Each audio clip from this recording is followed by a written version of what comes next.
The scandal engulfing Penn State University.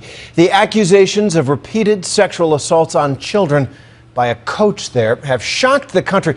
Today, President Obama expressed his outrage. Now, in an exclusive interview, the mother of a boy who says he was sexually abused by Coach Jerry Sandusky speaks out for the first time. Her story is gut-wrenching for all parents, especially those whose kids play sports, boys as well as girls. Lindsay Davis reports. Thousands gathered tonight to remember the victims. A candlelight vigil on the steps of Penn State's old main building marked the end of a stunning week. First, the shocking arrest of former defensive coordinator Jerry Sandusky, and then the firing of legendary head coach Joe Paterno. All the upheaval and riots that shook the campus have threatened to overshadow the 8 young sexual assault victims at the heart of the case against Sandusky. Oh, I'm infuriated. I'm infuriated that nobody told me, what was going on. This is the mother of the little boy whose allegations started this whole thing. She spoke for the first time on Good Morning America. For her protection and her son's, her face has been hidden and her voice altered. He was angry about something, we didn't know what. I went to the school counselors and it was basically, they said a puberty thing. At points he was starting to get violent, intentionally getting grounded.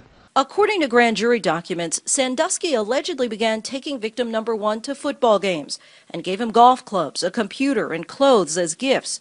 Eventually, Sandusky allegedly sexually assaulted the young boy repeatedly during sleepovers at his house. It's different from a typical abuse story, maybe in how prominent the abuser is. Nevertheless, the outlines of the case are all too typical. Ariel Zwang runs a sexual abuse crisis center and says 1 in 6 boys are sexually abused before the age of 18.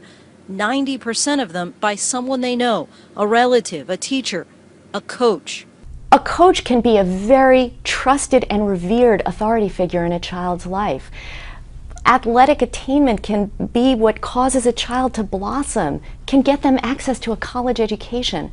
So the coach can be in a position of enormous power with a child. It begins with the abuser grooming his potential victim. With a boy, we're talking about sports, it may be special attention in the coaching process, maybe special opportunities to see the coach outside of the confines of the normal coaching relationship.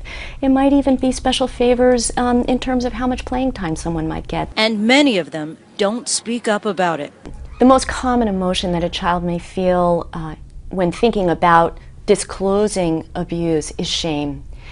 They often feel that it's their fault, that somehow they're responsible, and often the abuser will capitalize on this and help the child to feel that it is their fault, that they are responsible. Theo Fleury was a National Hockey League star who says it happened to him. From the time I was 14 to the time I was 17 years old, I was molested probably about 150 times by my coach. Fleury was a junior hockey player in Canada with his sights set on the NHL when his coach sexually abused him.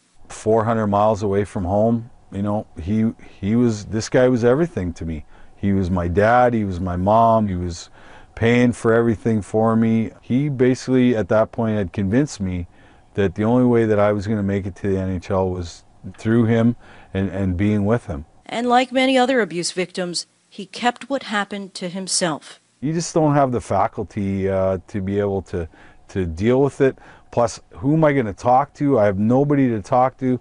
If I blow the whistle on this guy, will I be branded this troublemaker or this guy that blew the whistle, or, am I gay? After years of drug and alcohol abuse, Fleury has now found healing in trying to help prevent other children from being abused. Know the coach driving your kid home after practices. If the coach starts to pay particular attention to your kid, or if you see this guy is paying more attention to one little guy as opposed to everybody else on the team, that's a telltale sign that that kid's getting groomed to get abused. Zwang echoes that advice and says parents can look for additional warning signs. A child may, who normally slept well and was carefree now seems not to be sleeping well, not to be eating properly. Older children may engage in risky behavior, things that they didn't do before, where they don't seem to care about themselves as much as they used to. And most importantly, kids and adults alike should always report abuse, a sentiment the president echoed tonight. We all have a responsibility. We can't leave it to a system. We can't leave it to somebody else. Each of us have to take upon ourselves to make sure that our kids have the love and support and protection that they deserve. For Nightline, I'm Lindsay Davis in State College, Pennsylvania.